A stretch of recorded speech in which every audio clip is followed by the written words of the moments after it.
Did you know that you don't need to study to become a vocal teacher? I know. In today's video, I'm going to tell you about my story of how did I become a vocal coach and maybe what to look for when you are looking for a vocal coach. My name is Jorge Lina. I am a vocal coach and I specialize on training voices of adults in a holistic and functional way. And I also train kids, but that's not what this channel is about. So I want to tell you a little bit about, as I say, my story and why did I become a vocal coach and how did I become a vocal coach. And the reason why I'm making this video is because I have had so many people through the years, so many, asking me when we introduce each other, they tell me, what do I do? I'm a singing teacher. And they ask me, oh, did you study for it? Or have you ever studied singing? Even though it has been 15 years of teaching and many more years of singing, I still get a little bit shocked. It's like if I asked you, are you a lawyer? Well, did you study for that? It's like, of course I studied for that. I always think it's a little bit of a lack of respect when people ask me that. But I kind of understand why they ask it, because there are no regulations for you to become a singing teacher or a vocal coach. There are no legal requirements for it. But because of that, a lot of times I've had students that come from other vocal teachers and sometimes they studied with them for a year or 2 years. And when they come to my studio, they know absolutely nothing. Some of them can't sing in tune at all and some of them don't have any technique at all. And so I breathe deeply and start from the beginning. And it's much harder to train someone that comes from building bad habits than someone that is a complete beginner, because you have to get rid of so many ingrained habits. And also you have to get rid of previous training that they have done that probably was harmful. And so a lot of times I ask these students, I'm just curious, what was your teacher's background? To know, what methods they studied. And a shocking amount of times they tell me, oh, my singing teacher never studied singing and she was a natural singer. Or they were maybe singers that never studied how to teach. They just had singing lessons and they taught singing lessons. Or maybe they are people from an undergraduate program of music in which they had singing lessons, but they weren't really taught how to teach voice.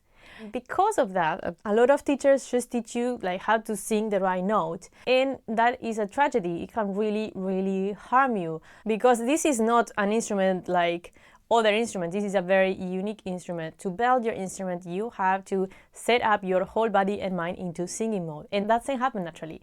You might have a very nice timbre naturally. By the way, the timbre, you can actually change it by shaping your vocal tract. You might have a beautiful voice naturally, yes. You might have a really good ear. Usually that is not genetics, but that is you having really cool parents that took you to piano lessons or that listened to a lot of music in your house. But other than that, the vocal technique, that is something that not many people can figure out. There are some people that figure out ways of doing it, really few people, really few. I will mention probably Jeff Buckley. That's the only example I know. Or most other singers not always tell you that they had vocal coaching, but most of the singers that are natural singers, they have vocal coaches. Going back to the point, you don't need a certification to be a vocal coach, but I will not take lessons without a certified vocal coach. In fact, I did take lessons earlier in my training. I took lessons with very good singers that worked giving lessons, but clearly they didn't know how to teach, and I had a lot of vocal problems because of that. That's the thing, because a lot of singers, they start teaching lessons, but if they didn't have training on how to teach, they will be teaching you how they learn. And vocal training is different for everyone, because this reacts differently for everyone. Not everybody needs the same exercises, not everybody can do the same exercises, and that's why if you are serious about singing, you will end up some way or another taking private lessons or group lessons, but someone that can actually coach you directly. That's why it's important to actually study to be a vocal coach. And that brings me to my story. Well, my story is that I wanted to be a singer. I didn't want to be a teacher.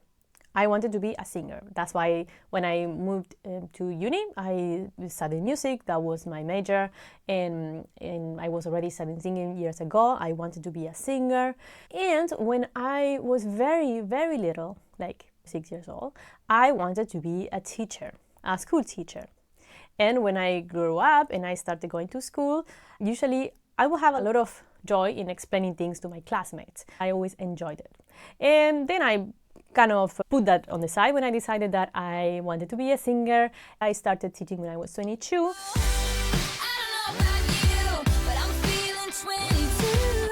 And the reason why I did is because one of my singing teachers recommended me as an advanced student to teach in a music school. And so I got the job, and I remember that I was super nervous the first day, and one of my main concerns is that I was 22, but usually people thought back then that I was like 16. So I remember the first day I put on serious clothes and I did my makeup and I got my hair in a bun, and I wanted to, look a little bit older so they would have me on mind.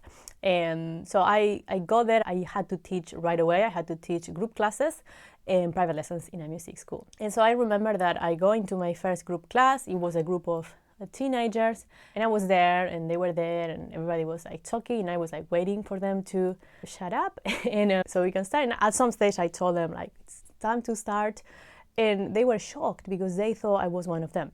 They thought I was a teenager as well. So anyway, that's the day I started teaching. I'm never gonna forget it. I remember that I had a plan, a whole lesson plan. And as the lesson went, things started to come up. And I remember that I had envisioned it being like a very serious thing. I would teach you this, and then everybody will do what I say. But actually it was a lot of fun. And it was very joyful, and there were a lot of jokes, and we had fun.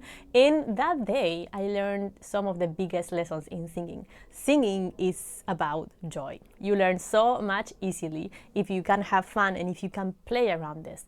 And not only you learn faster when you play, that's backed by science now, but also when you are with other people and you're having fun, and your voice is gonna relax. We know why, we know the reasons, the anatomical reasons for that. That was a big lesson that I had.